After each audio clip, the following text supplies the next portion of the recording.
کر رہا ہے. مثلا شیعہ ہی توہین کے حوالے سے نشانے پہ کیوں ہوتے ہیں؟ آپ گستاخی کرتے ہی کیوں ہیں؟ کیا ذاکرین ممبروں سے گستاخی نہیں کرتے؟ جس کی جو بس میں آتا ہے امہات المومنین کے لیے، صحابہ کرام کے لیے نہیں کہہ دیتا دھرلے کے ساتھ؟ میری بات یہ ہے کہ اگر کوئی ایسا کرتا ہے نا تو اس کو سب کو مل کر اس کے خلاف ایف آئی آر کاٹنی چاہیے. میں اس میں آپ کے ساتھ ہوں. جو ایسا کرے، اگر ایک بندہ ایسا کرتا ہے تو آپ 25 کروڑ پر الزام لگائیں گے. بہت سارے صحابہ نے شراب پی، آپ کہیں گے سارے صحابہ نعوذ باللہ شرابی تھے؟ جنہوں نے شراب پی ان کو سزا بھی ملی. تو اس کا مطلب یہ ہے اگر کسی نے بدکاری کی، وہ تو شراب کے حکم لانے سے پہلے ہے نا، نہیں اس کے بعد کی. شراب کے حکم کے آنے سے پہلے تو سزا بھی نہیں تھی نا. میں سزا کی بات کروں. جن کو درے لگے ہیں شراب پینے پر، کب لگے ہیں؟ شراب کے حکم کے، حرمت کے حکم کے آنے کے بعد. تو وہ کون تھے؟ کافر تھے؟ نہیں، کافروں پر تو کوئی پابندی نہیں ہے. مسلمان تھے. تو وہ مسلمان کون تھے؟ مدینہ والے تھے. مدینہ والے کون تھے؟ جو رسول اللہ کو دیکھ چکے تھے. تو صحابی کی تعریف کیا کی جاتی ہے؟ جس نے ایمان کی حالت میں نبی کریم کو دیکھا ہو. تو اس کا مطلب ہے ان پر یہ حدیں جاری ہوئیں. کیا صحابہ میں ہاتھ کٹے یا نہیں؟ صحابہ کو قتل کے جرم میں پھانسی یا ان کا سر کاٹا گیا یا نہیں؟ صحابہ کو اس بدکاری کے جرم میں درے لگے یا نہیں؟ اگر لگے تو قرآن کی آیات انہی کے لیے نازل ہوئی ہیں نا. اس کے بعد جا کر قانون تدوین پاتی ہے. اگر یہ چیزیں کوئی بندہ نکال کے کسی کو دکھا دے یا کسی تقریر میں بتا دے، بھائی حدیث میں یہ لکھا ہوا ہے، قرآن میں یہ لکھا ہوا ہے، مورخ نے یہ لکھا ہے، محدث نے یہ بات لکھی ہے اور فلان کتاب میں لکھی ہے، تو اب اس قانون کی روشنی میں بجائے اس کے کہ آپ کہیں کہ بھئی یہ ایک علمی اختلاف ہے، آپ بولنے والے کو کٹہرے میں کھڑا کر دیں اور اس کے خلاف کم سے کم 10 اور زیادہ زیادہ عمر قید کی سزا کٹوائیں گے. اس کا تو جرم نہیں ہے. جا کے پھر امام بخاری کو قبر سے نکالیں اور ان کے خلاف فتویٰ دیں. لیکن امام بخاری پاکستان کے نہیں تھے نا، پاکستان کی سرحد پہ یہ قانون کا اس کا اطلاق ہوتا ہے. اچھا ٹھیک ہے، بالکل ٹھیک ہے. امام بخاری کی کتاب تو پاکستان میں چھپ رہی ہے نا.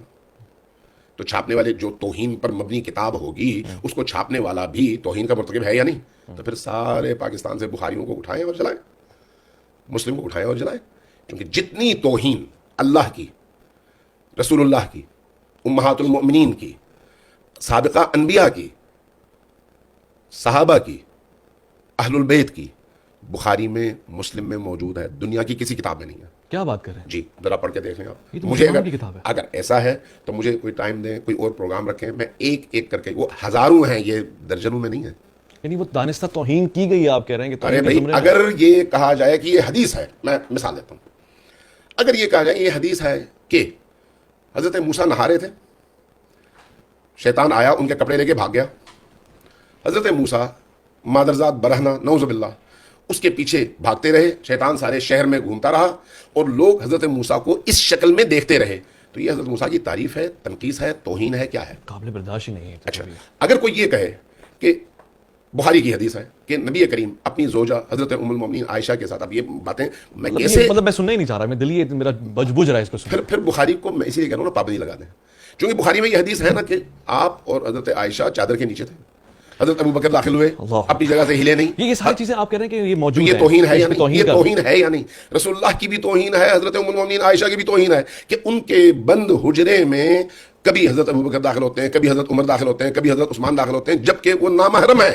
ایک مولوی صاحب اپنی بیوی کے لیے کبھی بھی اس طرح کی کوئی بات ایک لمحے کے لیے قبول کرنے کو تیار نہیں ہوتے. کوئی بھی غلط کی شان میں کیسے تیار ہو جاتے ہیں؟ کوئی بھی غلط آدمی. اگر ایسا ہے تو پھر ان کتابوں کو آگ لگانی پڑے گی نا. پھر اچھا میں آپ سے توہین تو ہے. جنہوں نے وہ کتاب چھاپی ہے ان پر توہین کا پرچہ کروائیں، جنہوں نے اس کا ترجمہ کیا ہے ان پر توہین کا پرچہ کروائیں، جس ادارے نے چھاپا ہے اس ادارے کو بند کروا دیں. تو پاکستان میں کیا بچتا ہے پھر آپ کے پاس؟ تاریخ اسی طرح سے اٹھا کر دیکھ لیں. جتنے محدثین کی بڑی بڑی کتابیں ہیں وہاں پر بڑے بڑے نام آور شخصیات کے حوالے سے ایسی ایسی چیزیں موجود ہیں، اور ان میں سے کوئی بھی، میں آپ کی اطلاع کے لیے عرض کروں، شیعہ نہیں ہے.